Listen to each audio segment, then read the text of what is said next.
It's party time, Mom. Welcome to another episode of the Chad Prather Show. I'd love to say it's Tuesday, Monday's hangover, but we didn't have a Monday. This is how much we party around here. I'm starting every episode by taking my relief factor. Oh, it's geriatric party, boy. Never taken pills as a drug. Not like that kind of drug. I love this relief factor, though, man. I'm telling you, it'll make a new man out of you. Or a woman, whatever you choose to be.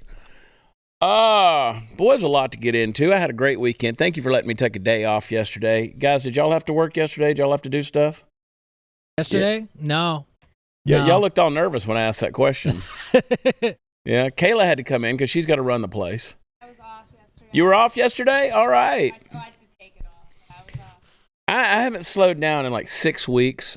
Allergies been messed up and all that for like a month. And took yesterday off. And let me tell you something. I needed it. I am renewed. I'm a brand new man. Which is what some people are saying these days after a surgery. Or just, whatever, taking their boobs off. Apparently that's happening a lot these days. I want to say something about this Bud Light thing. Before I do, I know you think we're beating a dead horse. We're really not beating a dead horse. I got a point I want to make about that. I'm going to be at Fort Smith, Arkansas on Friday night, okay? We've got a show there at the Majestic. I want you to come, chadpratherlive.com. Then next week's a unique kind of deal. So on Wednesday night, they're in North Houston in Spring, which is the Woodlands area, at Do-Si-Do. I do a show there every year, but my buddy Kyle Hutton has a radio show, Behind the Music radio show. It's syndicated, 35, 40 markets. And you sit down, you talk about, the career of the artist and their songs, their music and stuff, and the stories kind of behind it. Now, it's going to be a unique show because I'm not your typical songwriter, performer, all this kind of stuff. I write funny songs. And so this is going to be an interesting night. But you can go to chadpratherlive.com, grab a ticket. You can come have dinner. You can sit there. We're going to get on stage. We're going to perform a little bit. We're going to record the radio show. And it's going to be a fun, unique little experience. That's next Wednesday night. That's the 19th. And then on that Friday night, I think it is, we're going to be over in Hockley, Texas, which is over there kind of in the Tomball area, still northwest Houston, at Roadhouse 2920. So get your tickets, come over there. Lots of stuff going on, and I'm so proud to announce that 76forever.com is back up, kind of a soft launch, which kind of reminds me of my love life. But 76forever.com, and we're about to be doing some giveaways. You guys, if you follow the Hodge twins, so we're all in the same group together now, with the same distributor. They've been giving away trucks and Jeeps, and I'm starting with an e-bike. It's a $3,000 bike, though. I mean, it's a pretty badass urban camo e-bike. That thing goes like 30 miles an hour. So I'd love to have one of these things. But we're starting there, and then we're gonna go up to, in a couple of months we'll be giving away vehicles too. So 76forever.com. If you don't buy anything, at least go over there and input your email address. All right, enough about that. The Bud Light thing. All right, people keep saying, what's the deal with the Bud Light thing? So CJ and I put the little, we write these songs on the fly, and we put the song out yesterday. If you missed it, y'all have the clip? All right. It's embarrassing when we do these things. We really should write jingles for commercials. That's where the money is. But basically, CJ and I, we were driving back home yesterday after being with her family off at camp, camping out for a few days, and she was in a different vehicle than me because that's the way we like our relationship. And we had this idea for this song. Our buddy Adam Siren sent us a text message. He's a songwriter in Atlanta. And he just gave us a couple of lines, and we said, you know what, let's write this kind of as a jingle for a reel. And it's kind of blowing up right now. If you haven't seen it, you probably have, but go ahead and play the clip. Just for fun. Well, good beer don't mix with politics, and good women don't come with swinging. Doors that go both ways and lose their mind.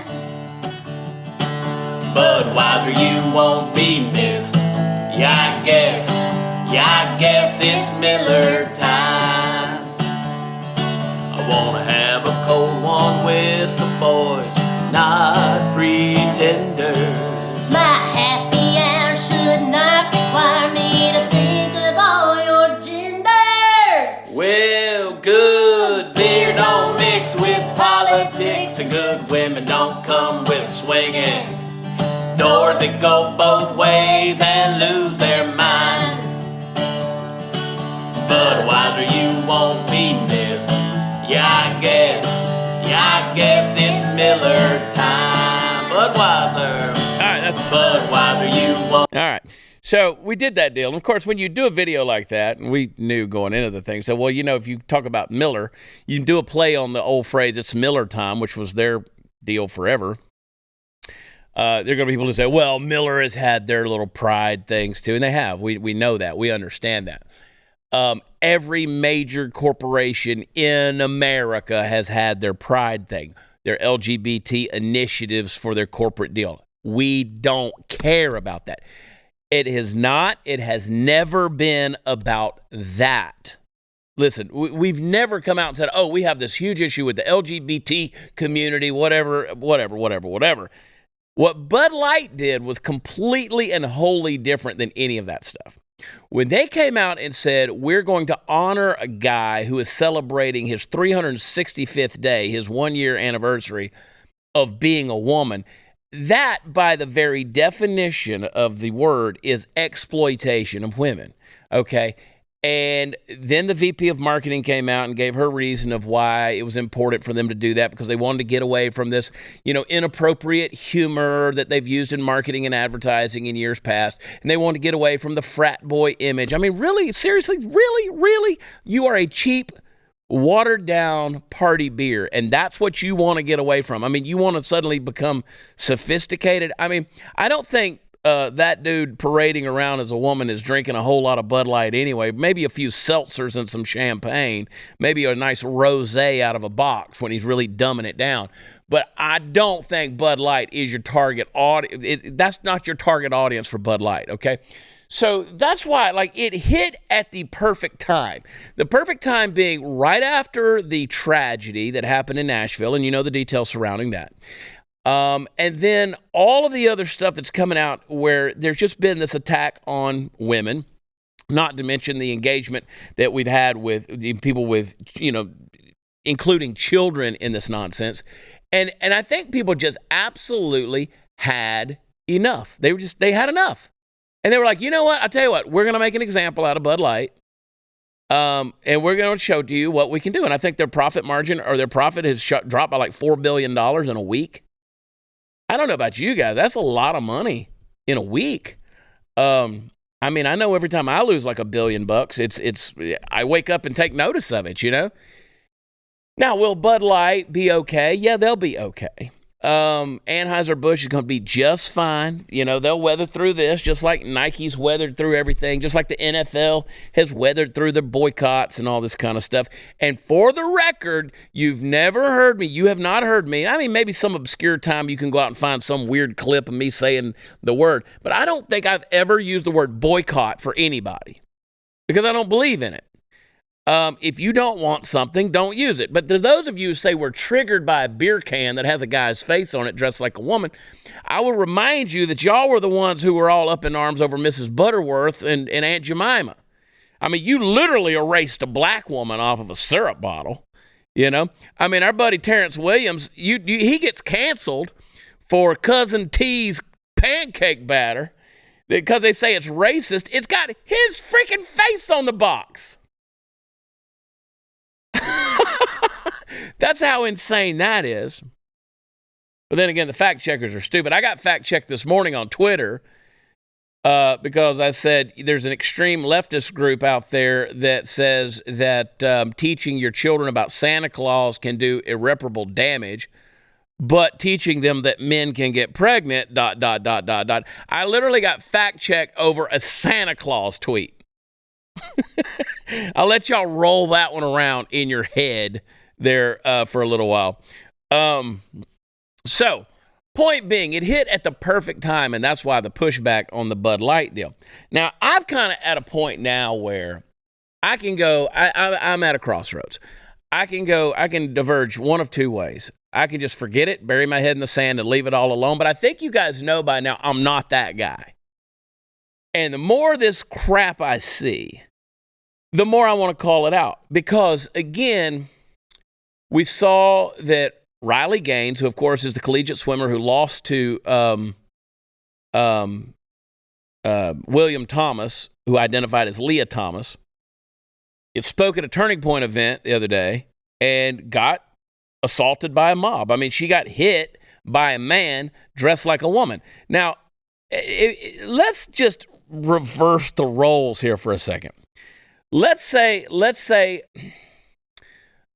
man had just walked up to a woman at any given event and just punched her right in the face, just assaulted her, hit her. That guy would go to jail. He would be a misogynist. He'd be a horrible human being. He'd be an abuser. He'd be a harasser, any label that you could put on him. But if the man's wearing a wig, suddenly he could do anything he wants to do. He could get away with anything.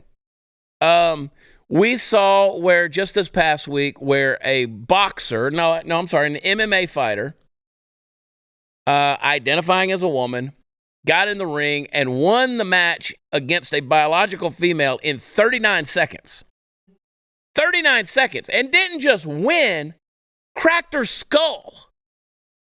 Put her down, cracked her skull. And then in the interview afterwards says, all you women need to be afraid because I'm coming for all of you.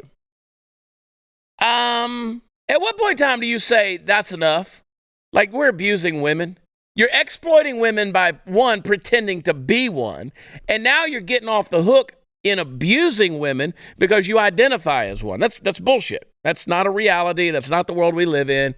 You can't define it. You can't defend it. You can call me a bigot all you want, but at the end of the day, I'm standing up for women. I'm standing up for women. Now, we were fine until you decided to include children, or you decided to, keep pushing this exploitation of women. You want to beat up on women and all that. So it's like, I can stick my head in the sand, or I can really double down and continue to call out your bullshit. And I think that's kind of where I'm at right now at this point, because I realize now, and probably started back when I started seeing your, Trans Day of Vengeance with the guns on the poster, and it probably started way before that when you were actually, we thwarted a mass shooting attempt in Colorado where another trans person was going to go shoot up a school. Not to mention the fact that it happened in Nashville. Not to mention the fact that a non-binary shot up the Q nightclub and other different situations that are going on. Because what's happening is we're seeing not only the normalization, we talked about that forever, the normalization of mental illness. Now, that's bad enough. That's when it says, hey, listen, we know that guy's crazy, but we want you to accept him exactly how he is. And if you, in any way, shape, or form, point out that he's crazy, well, then you're the one that's guilty. All right? That's crap. We've been going down that slippery slope for a1long time. They've tried to control language, behavior, all this kind of stuff so they can protect the mental illness. Now they're weaponizing it. They're past normalizing it. They're doing exactly what I've said they were going to do for 25 years. I've said this. They've normalized it, and now they're trying to weaponize it. But they're pushing too hard, and it's pushing back against them, and they don't like that because now this is becoming a major, major deal. And so what do I do? Do I just let it go? Do I let it go? I don't think I do. And I got more I want to say on that after a break, because I want to give you an example it's going to make you sad, but it's going to make you laugh, because you have to laugh at the insanity. And like us putting that song out there, people are like, oh, Miller Lite's owned by Anheuser-Busch. I know you read that somewhere on the internet, but that's not true. Now, Miller Lite's had their deal. But again, it wasn't about pride. It wasn't about LGBT. It wasn't about any of that stuff in what we're trying to mock. What we're trying to do is remind you that women are women and men are men. Yeah, there's some small subset of society that's, genetically got something going on or whatever. That's not what we're talking about either. And I honest to God, have honest to God compassion for people who are dealing with this dysphoria. I do, man. I've told you over and over again, I can't imagine being a parent. I can't imagine looking at someone that I love and watching them go through this struggle. I can't imagine the pain they're going through when it's legit. But see, that right there, they're exploiting them too, because so many of these people, like the Dylan Mulvaney's of the world and the Jeffrey Marshes, they're bullshitting. They're not who they say they are. And they're exploiting people who are legitimately going through a struggle in their life, and they're getting rich off of it. They're getting famous off of it. And yes, I know maybe we don't help by continually giving them airtime. But my God, at what point in time? We have to mock them. We have to ridicule them. We have to point this out and say, this is a wrong agenda. These are gay dudes dressing up like women, parading around as trans, and None of that is reality. I got to show you something in the next segment, though, and I'm gonna show it to you. But first of all, let's clear the air.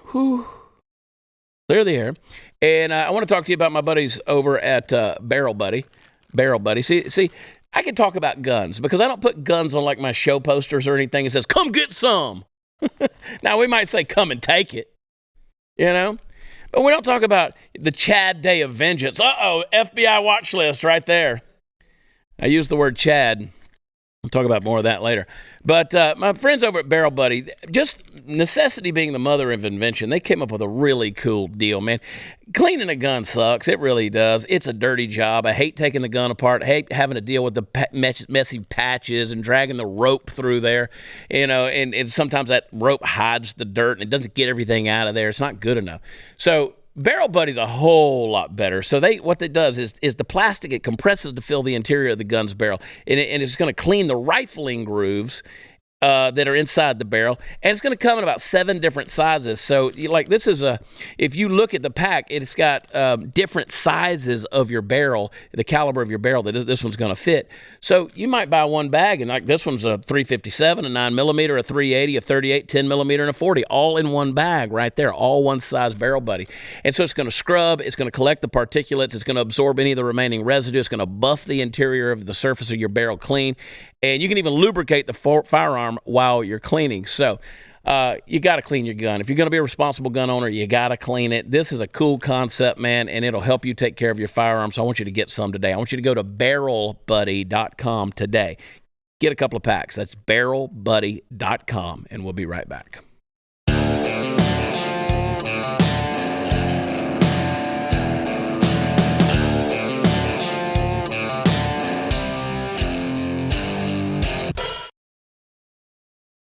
I'm just so happy to be back. I missed everything yesterday, man. It's like missing therapy, dude. I'm ready to come back. So I got so much on my mind.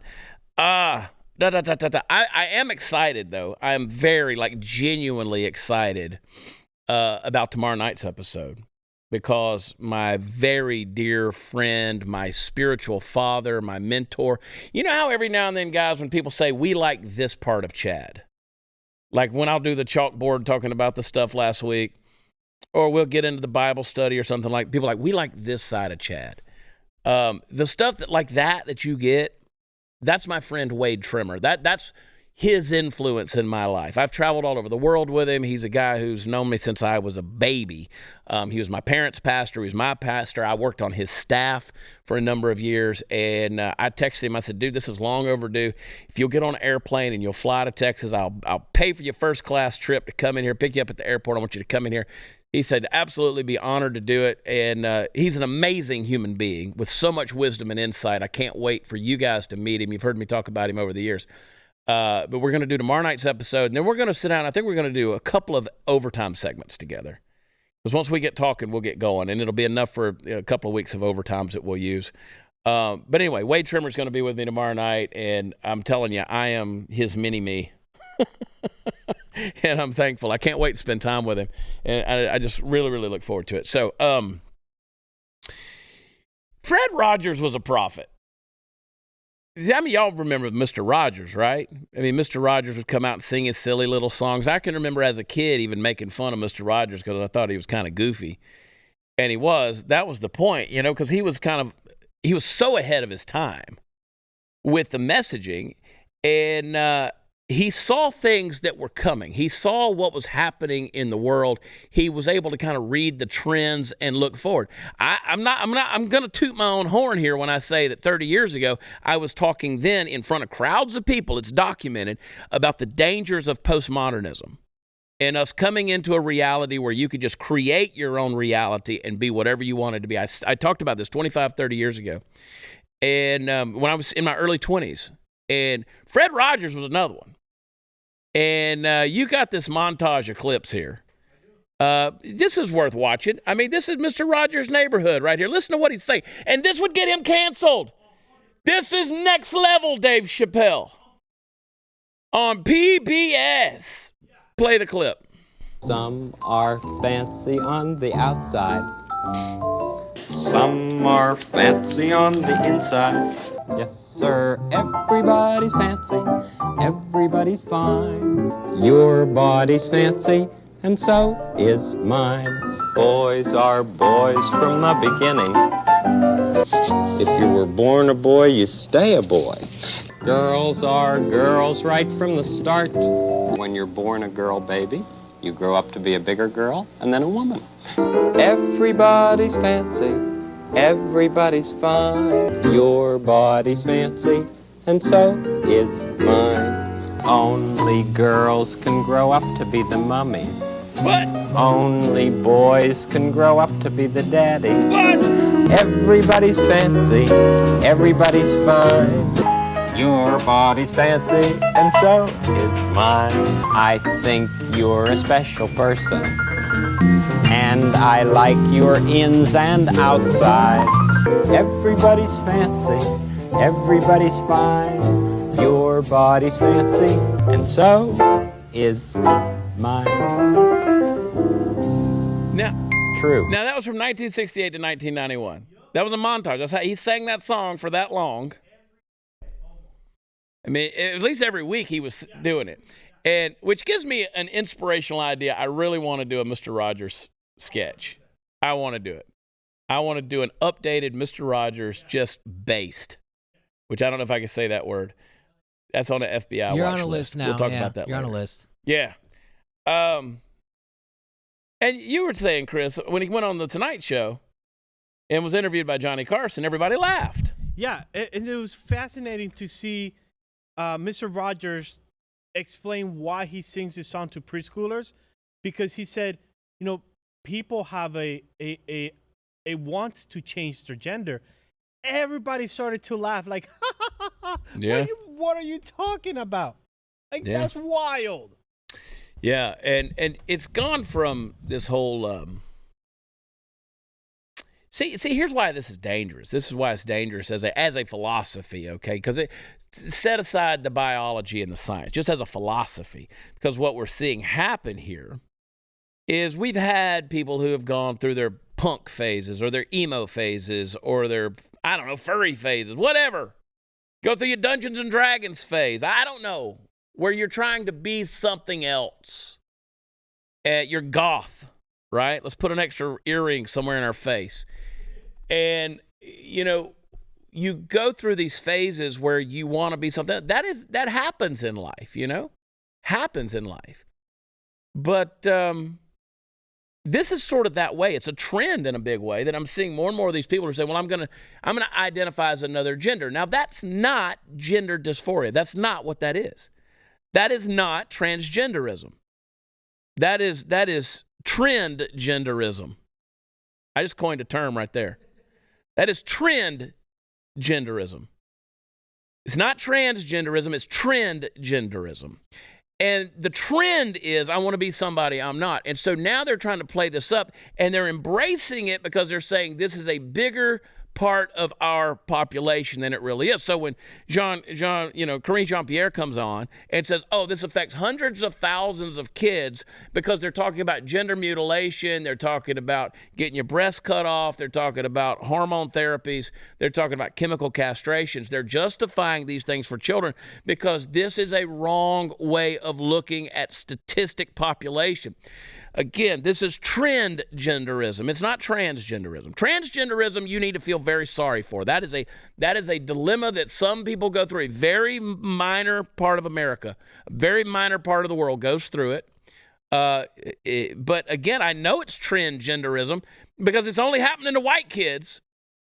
You don't see it in the urban community. You don't see it in impoverished nations of the world. This is a privileged transgenderism. It's a trend. It's not trans, it's a trend. And they're playing on this thing. And that's why I say this is a dangerous philosophy to get into, because there are certain things that once you surgically do those things or chemically or hormonally do those things to your child's body, there's no coming back from it. So when a Bud Light plays with this ideology, and again, tries to normalize it, I think we got to push back. We got to push back. Now, I'll love you. You come to me, you got a problem. I'm telling you guys, if you only knew the stuff I do week to week, and I'm not going to tell you because my reward is not from you, okay? You patting me on the back saying, oh, Chad's a great guy. That's not where my reward lies, all right? I know what I do. I know the people I try to help. I know the people that I work with. I don't have to reveal it to you to make me a better person. I'm not that guy sitting out there saying, well, I got me a black friend. I'm not that guy, okay? But I'm just telling you that I love everybody. But I will not sit back and just let a trend take over to the point where it destroys the lives of the children around us and exploits women along the way. So this... My daughter, one of my daughters, is a professional dancer. Now, I make jokes about that. I'm like, she's not on the pole. She's an actual dancer. She has a degree in dance, right? You know, she is a professional dancer. She went to a dance school. She went on a full-ride scholarship. When she was 6 years old, 5, 6 years old, we knew she had a gift. We knew she had a gift. Now, my oldest daughter, when she was 8 years old, we looked at her, like we knew that one had a gift and the other one didn't. That's the nice way of saying it. The older daughter, we said, listen, this is not for you. This is not for you. This is not your future. This is not your identity. This is not your destiny. And by the way, folks, that's what a parent does. They have that heart. That's why you'd see these people on American Idol making fools out of themselves. And who gets the most pissed off when they get rejected? Mama. Mama's mad that they didn't take their baby who can't, carry a tune in a bucket. But they've heard their whole life how wonderful they are. And fortunes get spent on their mediocrity. And their parent never said, this ain't your deal. We did that with my daughters. We looked at two of them. One was older, one was younger. And we looked at them and said, this is not your gift. Now, this one, middle daughter, it's her gift. And it is. And to this day, that is her career. It's what she's doing. And I remember, never forget the day she said, I'm going to this school. I'm going to major in dance. I said, well, that's not a major. She said, this is what I'm doing. And she's doing it. She did it, and she's doing it. And I'm very proud of her because she's very successful. But apparently, they're just giving away these dance scholarships these days to not only people who can't dance, but positions that were reserved for females are being given to males. And not only males identifying as females, but males identifying as females who apparently are identifying as dancers because they can't freaking dance. Play the clip. This is like watching the dancing bears in the Russian circus. He hits the ground so hard the camera shakes. Listen, don't you dare try to frappe, dude. Do not pirouette right now. No.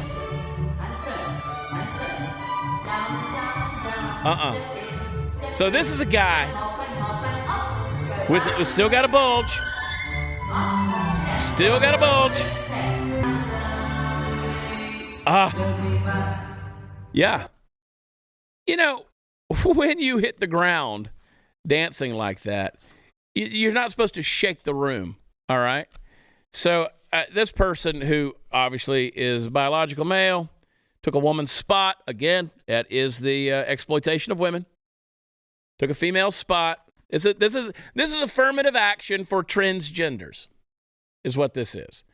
Took somebody's deserving spot, put them there.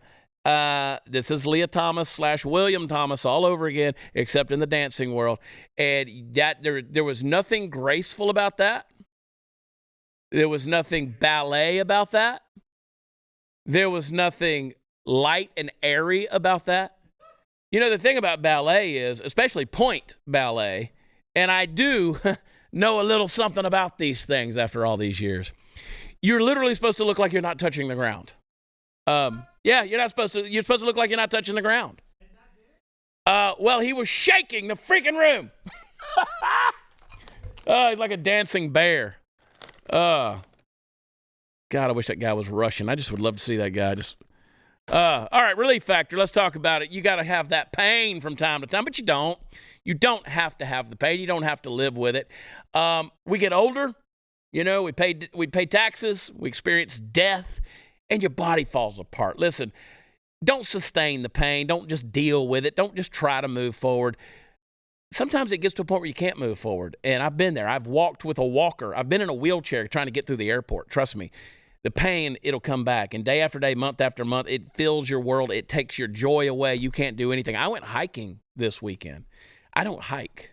But I went up on Easter Sunday morning. We went up and had a church service on the side of a mountain, on the side of a cliff there in the hill country of Texas. And I was like, I can't believe I just walked up this hill the way that I did. And did it with absolutely no pain. You know why? Because of my friends at Relief Factor. Now, it's a great way to reduce the pain, and that pain is probably being caused by inflammation in your joints. And if you take Relief Factor as directed, it could absolutely change your life. It's not a drug, but it is developed by doctors, and it reduces inflammation in your body. 70% of the people who take it are going to keep on ordering it because it works. That's why they're going to set you up with the 3-week quick start program. It's only $19.95, and they're setting you up with a good deal. It's a trial pack. So I want you to go to relieffactor.com or give them a call, 800-4RELIEF. That's the number 4RELIEF. But give it a try. I promise you it works. Go to relieffactor.com. We'll be right back.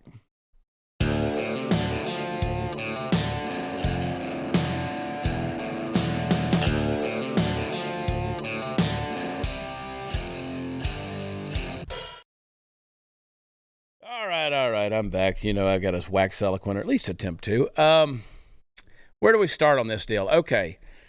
I want you to imagine with me that we live in a world without women. Shudder the thought.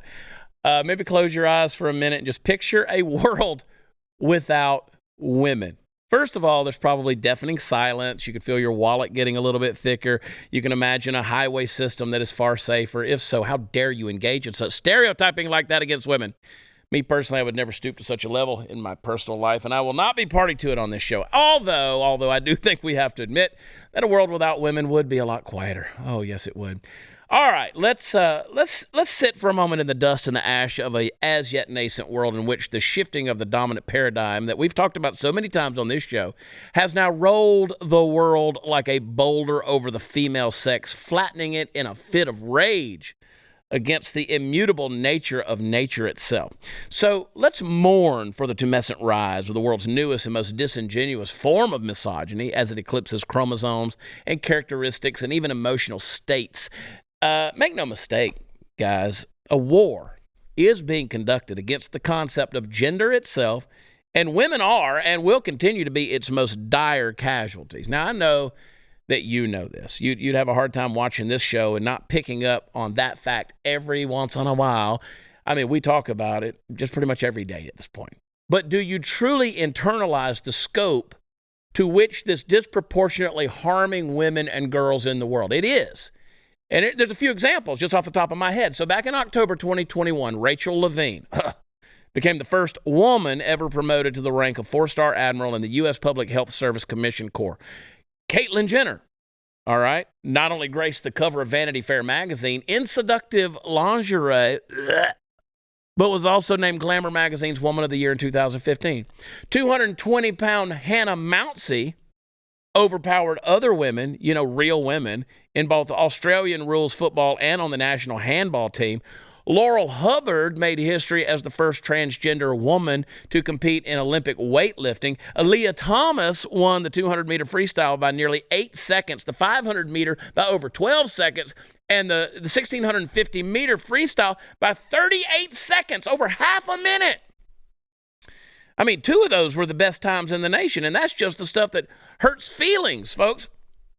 I mean, we can dip our hairy toes into the murky waters of sexual assault taking place all the way from prisons around the country to a Virginia school bathroom where a transgender student sharing a bathroom with a biological girl assaulted and raped said biological girl.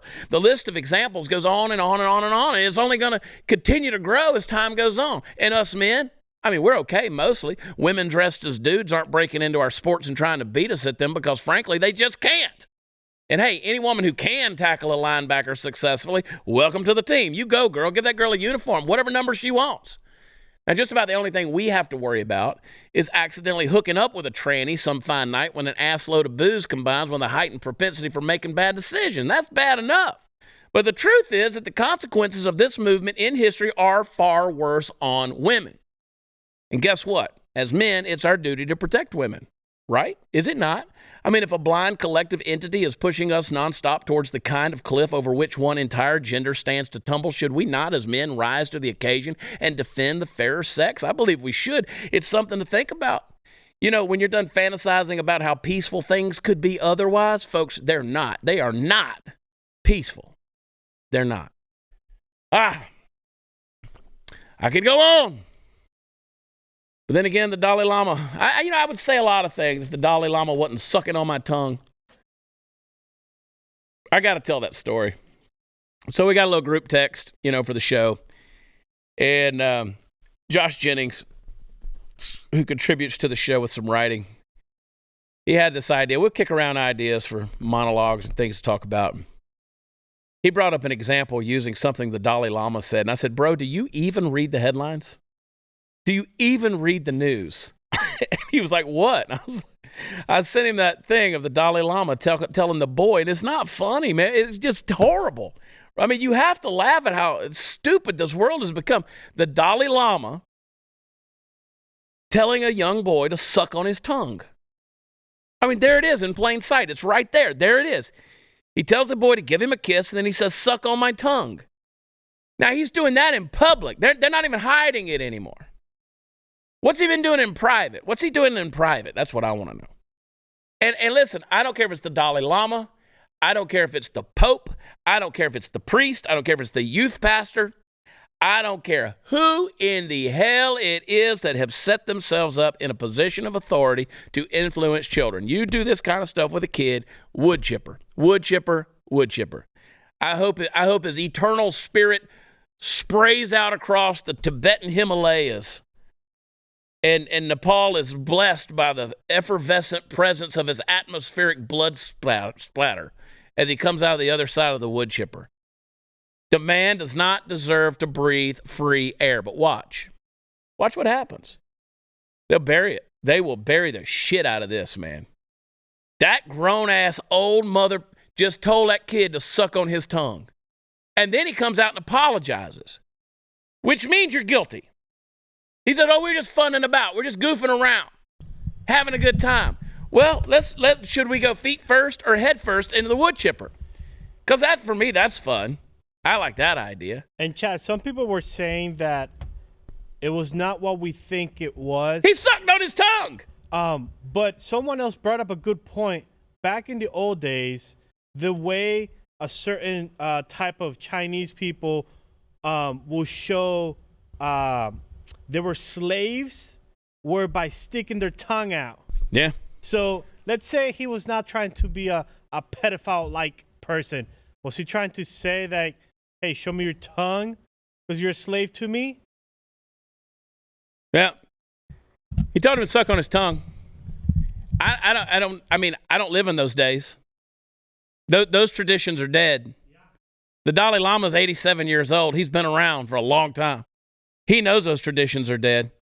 You remember when everybody jumped on Donald Trump's ass a couple years ago when he said that the Dalai Lama lacks moral principle? Remember that? And everybody's like, oh my God, Donald Trump said the Dalai Lama doesn't have a moral principle. He told a kid to suck on his tongue. It sounds like maybe the old billionaire Donald Trump knew some things about these elitists out there that nobody wants to believe in.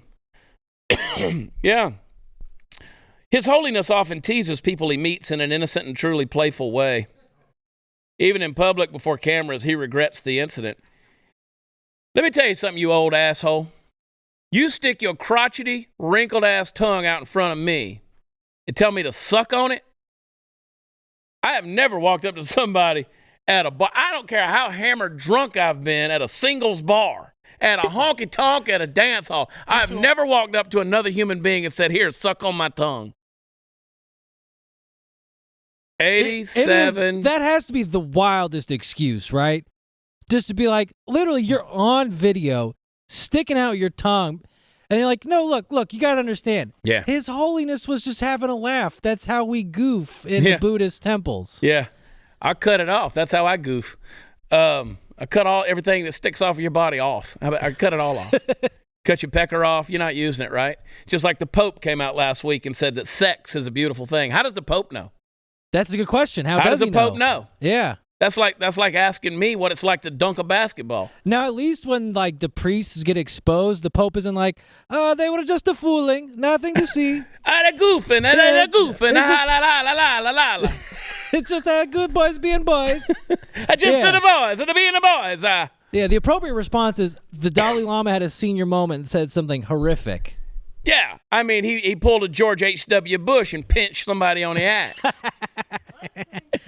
Right? Yeah. I mean, he's just being a 90-year-old man, except we know that George H.W. Bush had a long history of grabbing people on the ass and telling inappropriate jokes long before he was 90 years old. So, you know what? The shoe fits, man. I mean, like, I have this reputation, if you ask certain people, that I'm a Chad. You know, I'm a Chad. And if you look up the word Chad, well, that's a pretty strong definition. We'll talk about it in the next segment. But one of the things is that he's pretty good with the ladies. Now, if you suppose that about me and you heard enough people say it, guess what? It's because I am. It's because I am. And if you're telling kids to suck your tongue, there's a solid chance that's who you are, you creepy old bastard. You don't even have to put him in a wood chipper. Just snatch that robe off of him and put him in the Himalayas. Let him go. Just turn him loose. All right, hang tight. We'll be right back.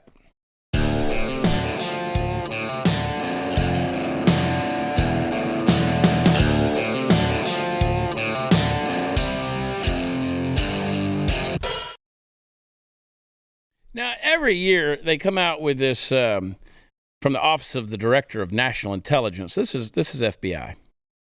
They come up with like a domestic violent extremism threat. I'm holding in my hands the 2021 one, where they talk about domestic violence extremism and how to be on the lookout for it. There's certain words that are going to be used to exploit a variety of popular social media platforms and smaller websites with targeted audiences, encrypted chat applications. They want to recruit new adherents. They want to plan. They want to rally. I've never been approached by anybody wanting me to join their encrypted chat. I feel left out, damn it, that nobody's ever wanted me to join one of their groups.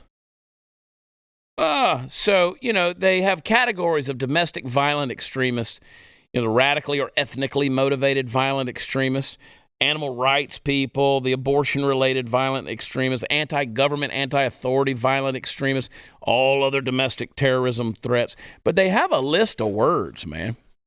They have a list of words that they just came out with, and I'm honored because, like, the word red-pilled, the phrase red-pilled, you can't use that because red-pilled means that, that's from the Matrix, that, you took the red pill and your eyes were open to reality, and, it's of course, according to them, that red-pilled indicates the adoption of racist, anti-Semitic, and fascist beliefs. I mean, they're just making shit up.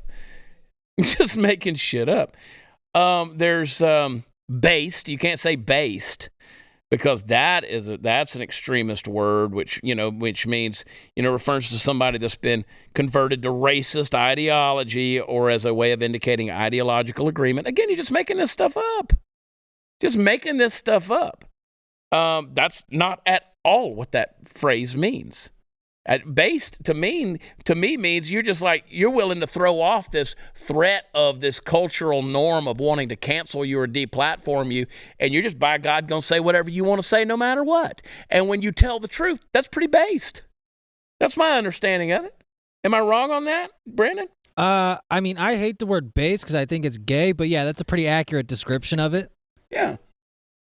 But yeah, they really did just pillage 4chan boards. Yeah. And then Chad.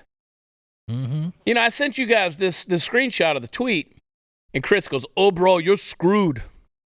I've been screwed for a long time. But the phrase Chad And I'm so disappointed in Glenn Beck and Pat Gray and Stu. They were talking about it this morning on the show. They spent a whole segment talking about Chad. Never once did they mention my name. Not a single joke? No. That's disrespectful, honestly. Bastards. They mentioned Chad Everett, the guy from the late 60s, early 70s, who was an actor on TV, who was actually who I was named for. My mother was in love with Chad Everett. But that's, again, a race-specific term used to describe idealized version of a male who's very successful at gaining sexual and romantic attention from women. Incels unsuccessfully compete against Chads for attention. And incels, of course, are involuntary celibates. They want to be screwing, but they can't. Then there's stuff like a normie or a blue pill. That's normal people. You're talking about normal people. That's just, people out there that are on the left side of the aisle and a little bit progressive. The Stacy, that's another form of a Chad. Then there's looks maxing. That's a new one. That's a process of self-improvement with the intent to become more attractive. How dare you? Yeah, so that's kind of breaks off from like the incel ideology too. These are the guys who will do like jaw exercises to try and widen their jaw a little bit. Okay. Yeah. But is that like Lizzo, who said that she put that picture out of her naked body the other day, she didn't smooth out her belly button? She's definitely maxing out her scale. She's maxing. Yeah. Yeah, Lizzo's maxing. She looked like Jabba the Hutt. Yeah. Unretouched. Yeah, untouched Jabba the Hutt. Yeah, I saw this. That's the other thing is they don't want you to be able to use filters on your pictures, so they can see what you really look like, because that's a form of looks maxing. The LARPing, live action role playing. I mean, this stuff is just so gay. I mean, I get it all the time. People have always said, oh, he's such a Chad. Of course his name is Chad. Which I'm like, yeah, sex me, bitch. But no, now everything, it puts me on an FBI, my name puts me on an FBI watch list. I don't think ultimately that's why I'm on the lists. But, I mean, I might as well go all out. And for Why that, not? I thank you, Mom. Thank you. All right, hang tight. We'll be right back. Maybe. Hit that button.